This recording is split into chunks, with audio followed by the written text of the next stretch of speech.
Oi, pessoal, tudo bem? Então, para quem não me conhece, eu sou a professora Pamela Araújo, faço parte do Colégio Cosmorama e vim aqui, falar um pouco sobre a intertextualidade.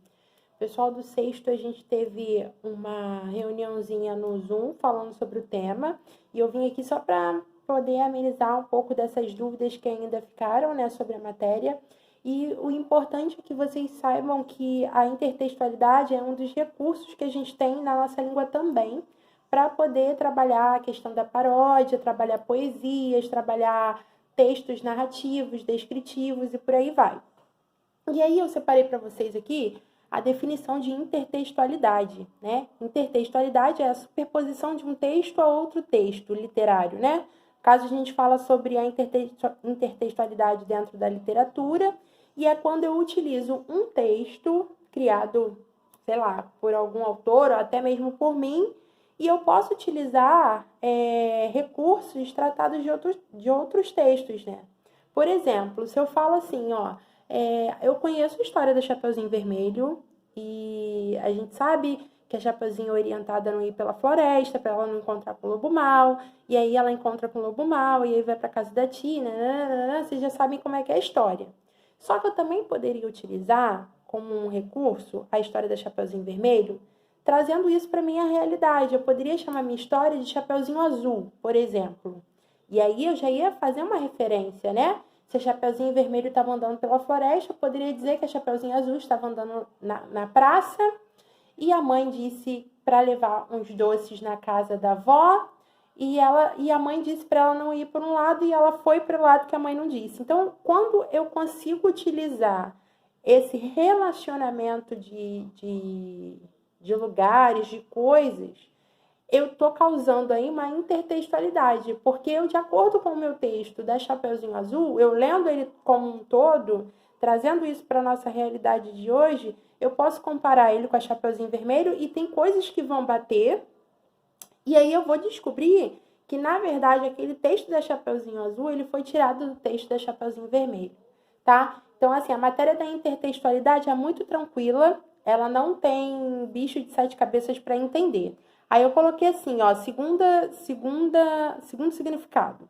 Influência de um texto sobre outro que toma como modelo ou ponto de partida e que gera a atualização do texto citado. Aí, observando a página 41 do livro de vocês, eu tenho essas duas imagens aqui, tá? A imagem da Mona Lisa e a imagem da Mona Lisa, só que diferente.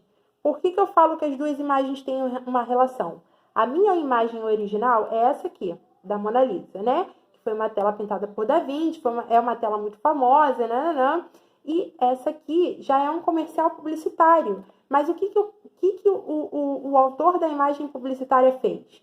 Para eu divulgar o produto da Bombril, eu utilizei o mesmo cenário e montei o meu personagem de acordo com a Mona Lisa.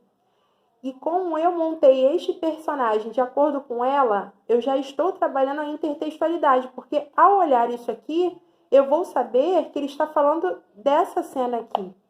Então, a intertextualidade, ela é muito tranquila de você entender, porque você é só fazer a comparação, Definindo no geral, é você trabalhar um texto dentro de outro texto, tá? Aí na página 43, que eu vou até marcar aqui para vocês, eu pedi para que vocês grifassem a definição de intertextualidade, que é o diálogo entre textos, quando um texto faz referência a outro de maneira explícita ou implícita. Ou seja, esse quadrinho aqui, deixa eu ver, esse quadrinho aqui, da página 43, ele está dando a definição de intertextualidade.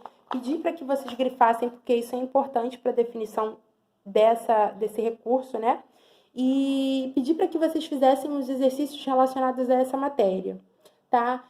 A intertextualidade, ela é bem fácil de você conseguir compreender, é fácil de você conseguir adaptar ela na linguagem, porque com certeza nós vamos fazer atividades que tenham que trabalhar a intertextualidade para vocês poderem saber como vão fazer.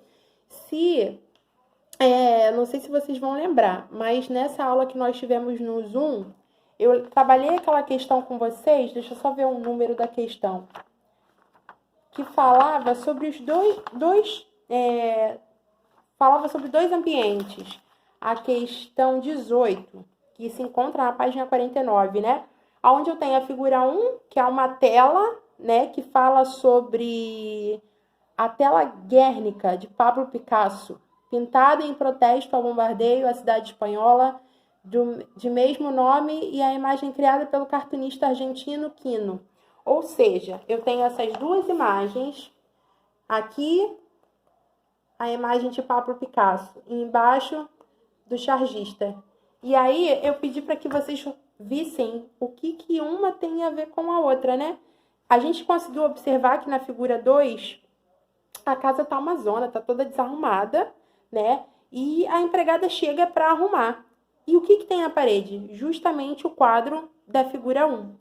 Já na segunda parte da figura 2, eu observo que quando eu arrumo aquela casa, quando a casa já está arrumada, o quadro que está na parede muda. Então, você consegue perceber que o fato da tela ter sido pintada, né, no bombardeio, numa guerra, quer dizer o quê? Que na figura 2, a casa, por estar bagunçada, é como se estivesse no meio de um bombardeio, que eu tenho que colocar todas as coisas no lugar para poder amenizar a situação, tá? Então, eu espero que vocês tenham entendido um pouquinho sobre a intertextualidade, e a gente tá aí para tirar dúvidas de vocês, né? No Zoom, vocês podem me contactar por e-mail, podem me contactar lá no Google Class, para a gente poder falar mais um pouquinho desse assunto. Beleza, sexto? Fiquem com Deus, beijo e se cuidem.